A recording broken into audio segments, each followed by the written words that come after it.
परमहंस सद्गुरू स्वामी मकरंदनाथ महाराज यांचं प्रवचन 13 मार्च। ध्यान साधना। भगवत भेटीसाठी ध्यान ही एक प्रमुख साधना आहे। ध्यान केवळ ग्रंथातून माहिती घेऊन त्याप्रमाणे करण्याची गोष्ट नाही।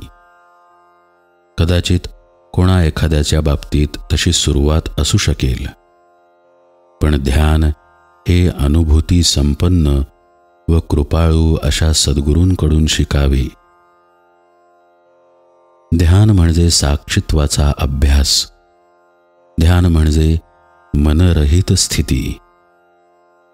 अंततः ध्यान म्हणजे परमात्म्याशी एकरूपता।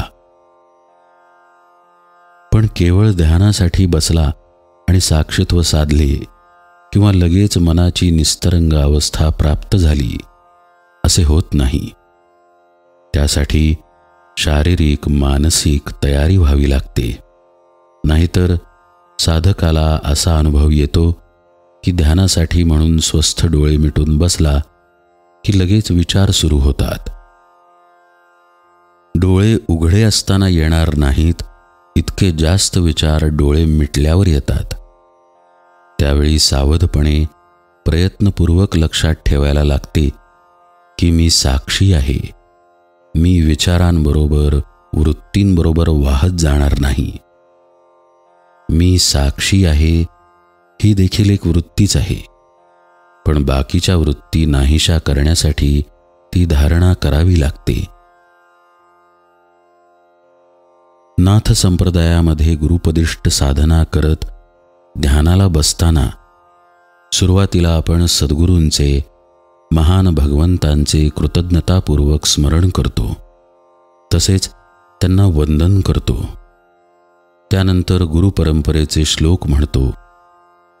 बाहेर इतस्ततः विखुरलेले मन या सर्व श्लोकांवर एकाग्र करतो।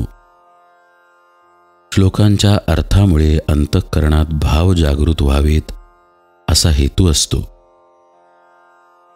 अत्यंत शरणागत भाव ठेवून सद्गुरू स्मरण करत असताना सद्गुरू आपल्या समोर विराजमान आहेत।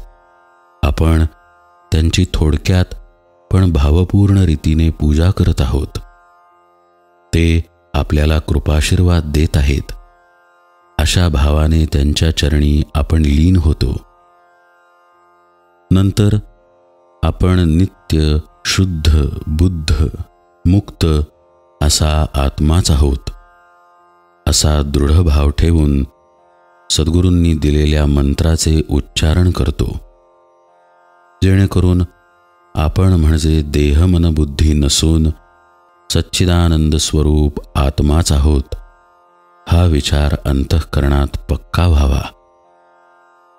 त्यासाठी मनाला सोहम तो परमात्माच मी आहे अशा अर्थाचे आलंबन देऊन श्वासावर मन केंद्रित करतो। हे श्वास घेतेवेळी आपले सगळे अस्तित्व जणू त्या श्वासावर पणाला लावलेले आहे अशीच एकाग्र भावना ठेवतो। अशा रीतीने 8-10 श्वास घेतले म्हणजे मी परमात्म स्वरूप आहे हा भाव अधिक पक्का व्हायला मदत होते। साधकाने मी परमात्म स्वरूप आहे हा निश्चय बळकट केलेला असावा आणि मग आज्ञाचक्रापाशी 2 भुवयांच्या मध्ये लक्ष ठेवून मी मनात येणाऱ्या विचारांचा साक्षी आहे असा साक्षीभाव धरून बसावे।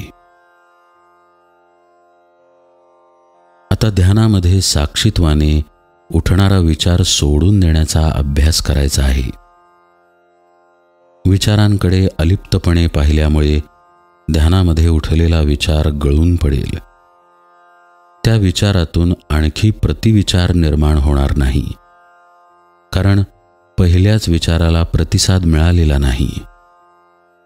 विचार नाहीसा झाला की 2 विचारांच्या दरम्यान क्षण क्षण निस्तरंग अवस्था प्राप्त होते।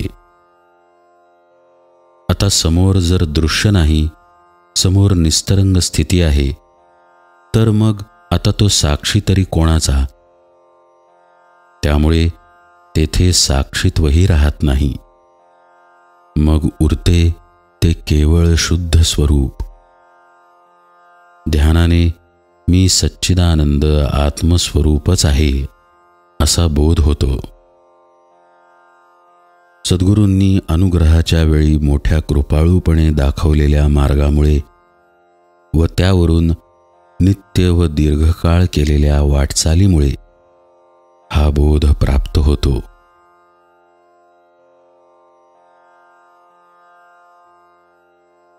परमहंस सद्गुरु स्वामी माधवनाथ महाराज की जय. सब संतन की जय. जय जय रघुवीर समर्थ.